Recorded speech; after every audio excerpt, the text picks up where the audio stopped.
kulanti wacan daawadayaal waxaad ku soo dhawaataan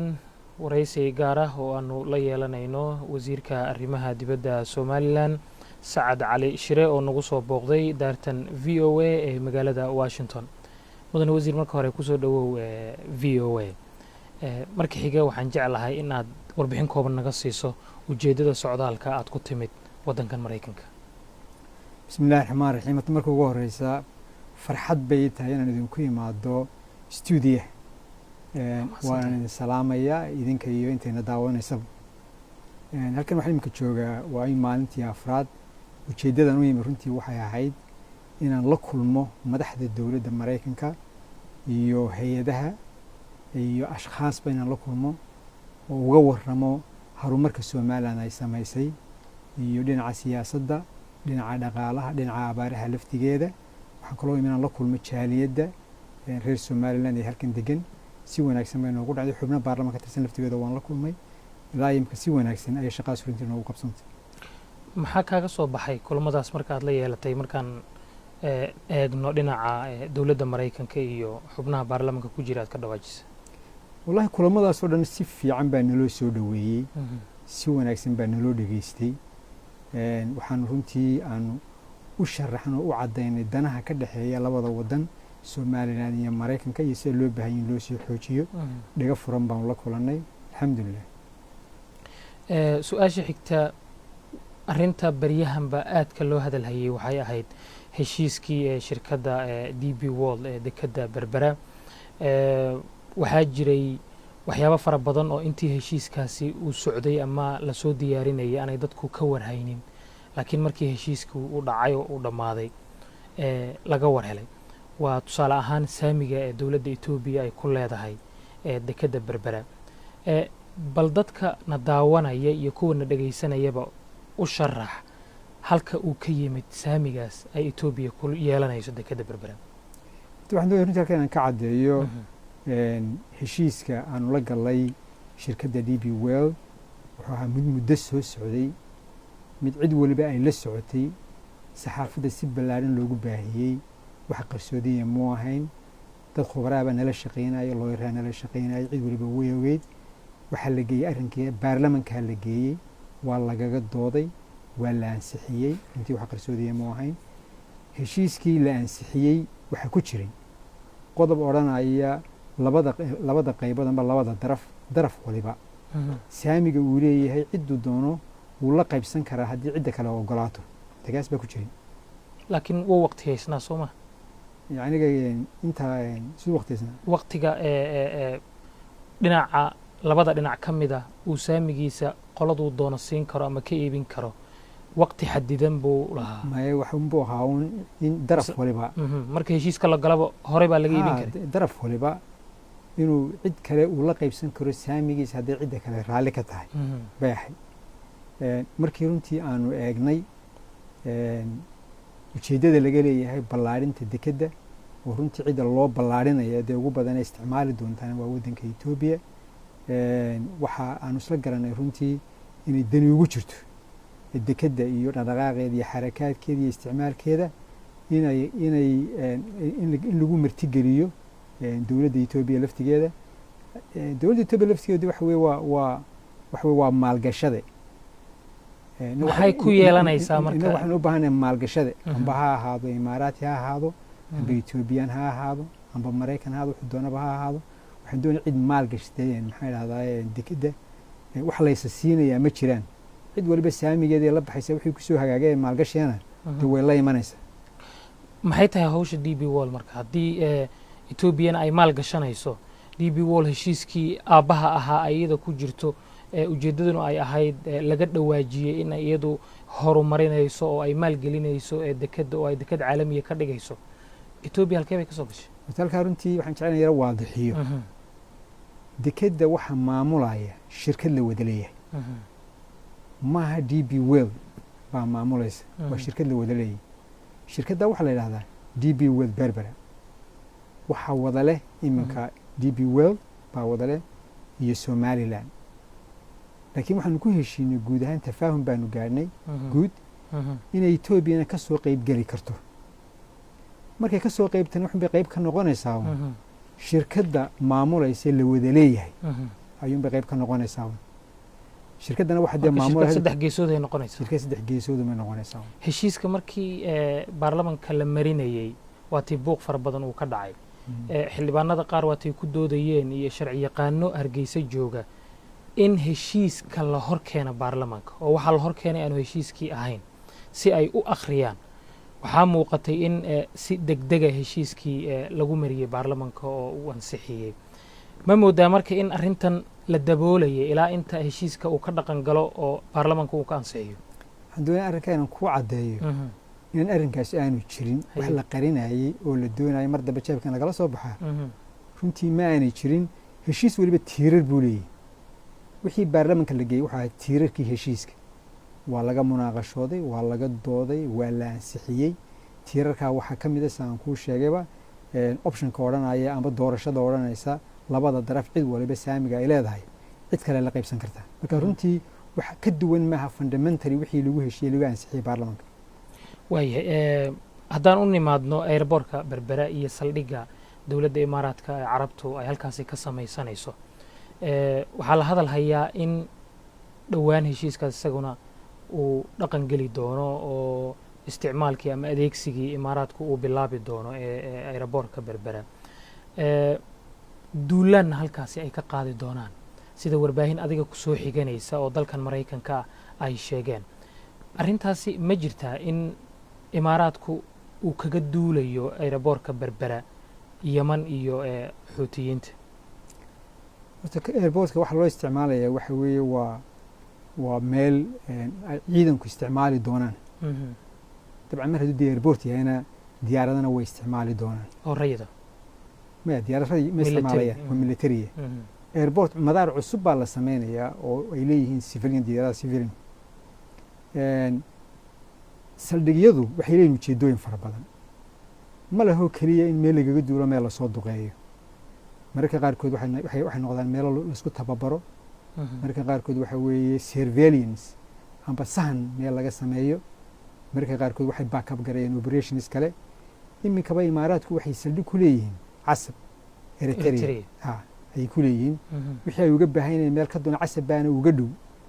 yeman casab way kaga duulaan yeman laakiin sooma dee dabcan waa base wey marka taasaaba uga sii dhowbaba annaku fili mayno isticmaalka maxaan idhahdaa saldhigaasu inuu keeni doono yaniga khalkhal iyo khasaare dheeraada uu u keeni doono gobolka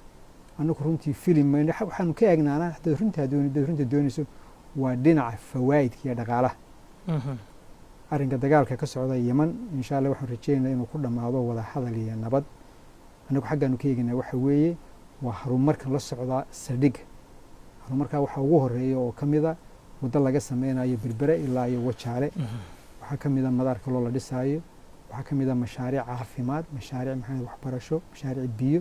ayaa ka mida runtii waxyaabaha aan ka faa'idi doona insha allah saldhigga khalkhal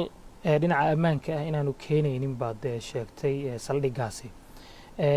ujeeddadu waxay tahay oo beryahanba ay halkan ugu soo badanayeen saldhigyada ciidamada dalalka shisheeye ay ku yeelanayaan dalalka ku yaala gobolka geeska africa in halkaasi ay ka maamulaan marinkan muhiimka ah ee la yidhaahdo baabalmandab waddamo iska soo horjeeda baa labada dhinac kala iman kara carabtu waa tan halkan joogta iiraan waxaa laga yaabaa dhanka kale inay soo fadhiisato oo ay timaado haddii dalal iska soo horjeeda ay labada dhinac kala fadhiistaan mid walbana uu doonayo inuu halkaa maamulo khalqal ma iman karo horta biyaha baabalmandamka waa biyo yani caalamiya sharciga caalamigaaba ayaa runtii u saamaxaya cid waliba inay adeegsto cidima laha cid u diidi kartaa ma jirto waa wadda wey cid u diidi kartaa ma jirto dabcan wey saldhigyo badan baa ayaa imika khaasatan hadda ka jira jabuuti wadamo badan waxay saldhiga u samaystaan waa dano ay ka leeyihiin caalamka 30% maraakiibtiisu waxay maraan halkaasay maraan marka dabcan wadigooga beri dhowto piracy baa ayaa ka dhacay oo dad badan baa afduubay maraakiib marka khatar baa jirta iyada laftigeeda burcadbadeednimo si taa looga hortago loo ilaashado badaacadda meesha maraysa iyo maraakiibta iyo hantida ayaa dee saldhigyo badan ka samaysmeen runtii tusaale fiicanba weeye in saldhigga micnihiisu aanu ahayn dagaal iyo diyaarad iyo duqayn iminkaba ilaa 7 baan u malaynaya saldhig baa ka jira Djibouti diyaarada kama wada kacaan oo duqeyn ma wada galaan isku afgarateen in aanay imaaraadku ka duulaynin berbere oo aanay dagaal ka qaadayn dhinacay doonaan ha weeraraan wuxuu waa saldhig military markuu saldhig military yahay wax walba waa u furan yihiin wax walba si walba waa loo isticmaali karaa si walbaba waa loo isticmaali karaa laakiin anigu wuxuu ku soo kordhinayo oo cunfiya runtii ma arko waayo sidaan kuu sheegay iminkaba imaaraadku casib bay ku leeyihin wixii duulaamadii ay samaynayaan dee iminkaba halkaasay ka sameeyaan ugama baahna berbera dabcan somalilan muddo bay maamul lahayd oo gooni isu taag ay ku dhawaaqday oo ictiraaf caalamiya ay raadinaysay inkastoo weli aanay dunidu aqoonsan heshiiskan dhinaca milatariga ah iyo kan dekadda berbereba warar soo baxayay dhowaantan waxay sheegayaan in dowladda soomaaliya mas-uuliyiinta ugu sarreysa dowladda federaalka soomaaliya ay wax ka ogaayeen oo lagala tashaday oo ay wax ka saxiixeen heshiiskaasi arrintaasi maxaa ka jira ana waxaan baan kuu sheegayaa labada heshiisba anigaa saxeexay warqaddii aan saxeexay laba meeloodoo la saxo keliya bay lahay meel saddexaad may lahayn dhinaca somalilan iyo dhinaca maxaa shirkadda DP World iyo dhinaca somalilan iyo cid ka socota maxaa dowladda imaaraadka cid ku saddexays saxeexaas ma aanay jirin ma jirtay warqad kale oo aan taa ahayn oo la saxiixay warqad kale oo la saxiixay ma jirto marka dowladda federaalka sinaba uguma lug lahayn heshiiskan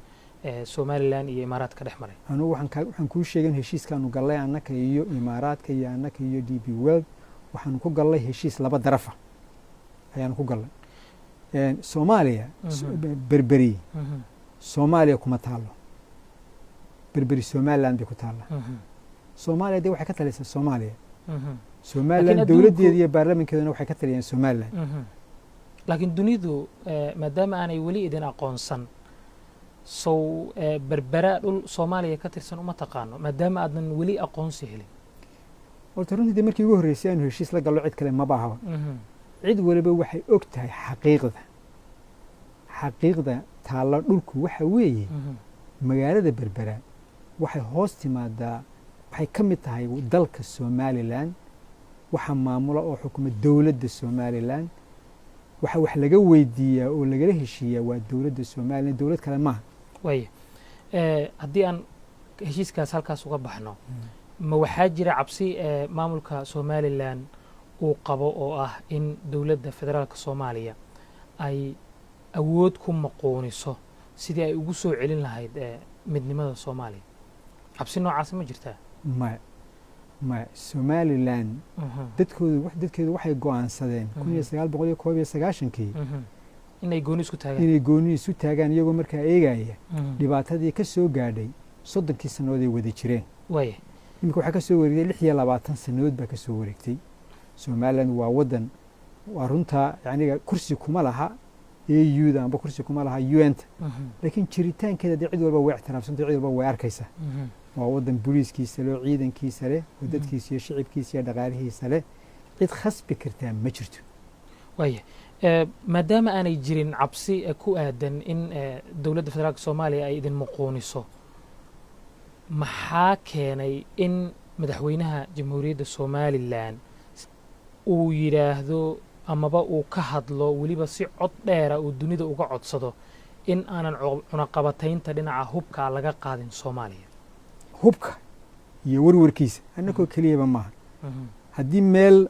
ay dhibaata ka taagan tahay amba deganaansho la-aan ay ka taagan tahay hub lagu soo kordhiyo waa sida dab xaabo kale lagu shiday ayuunbuu noqonayaa dabcan waanu ka warwarsanahay hubkaa la keenay soomaaliya runtii hubba uma baahnaba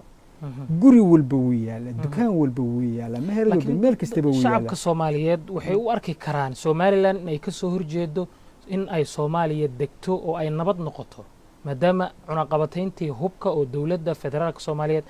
ay codsatay in laga qaado si ay nabad ugu soo dabaasho dalka aad adinku ka soo horjeesateen oo aad diideen ma laydin arki karaa sidaas waxaan halkan kaaga caddaynayaa